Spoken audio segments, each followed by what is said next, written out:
First of all, I think we have to always know that great changes in life we cannot consciously control. So our birth, our aging, and our death. We might celebrate, or our birth might be celebrated, we might tolerate aging, and we tend, at least in our culture, to avoid death. So this talk is very much about passages, the passageway, initiation.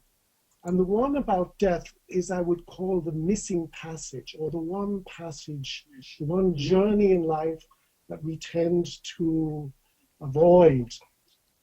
Now, the way I'm going to structure my talk is in two halves. The first half will be about my own personal experiences, and then I'll move fairly swiftly into the great tradition, to have a sort of overview of our ancestors, especially to know how much energy they devoted to understanding and celebrating life after death.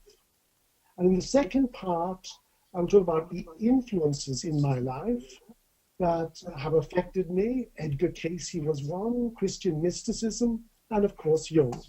And towards the end, I hope I'll have time to talk about the significance of the afterlife in my practice. In all the 40 years that I have been practicing as a Jungian analyst, I have to say that the dreams and fantasies and experiences of many of my clients have confirmed deeply that there must be something beyond our short life on earth. There were certain rituals. One of the important ones was a visit to a place called Loch Derg. Now, that is a small island on a lake in Northern Ireland in County Donegal. And there you see the picture. That's how it was maybe 70 or 80 years ago. It's a place, we used to go there when we had finished our final exams, as well, to thank God that hopefully that we were successful. Now, a visit to this island has been known since the Middle Ages. It's like already being present in the afterlife. So you go there for 3 days, and in the first day you circle these beds saying the rosaries.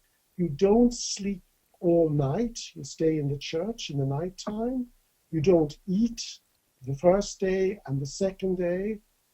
And on the third day, you're allowed a short sleep with black tea and a little bit of toast, and that's it. But the stories of that island was that the purpose of it was that you would work off the fires of purgatory. The purgatory is that sort of place between heaven and hell. But if you made several, at least this was the folk belief from the Middle Ages on, that if you made a pilgrimage to this place, you'd be more or less guaranteed of having an easier way to get to heaven. Of course, at my age, when I was there, I wasn't interested at all in all that stuff.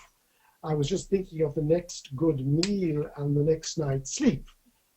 However, I'm just saying it was certainly part of the Irish heritage that life after death was close at hand in a place like Loch Derg and many other places.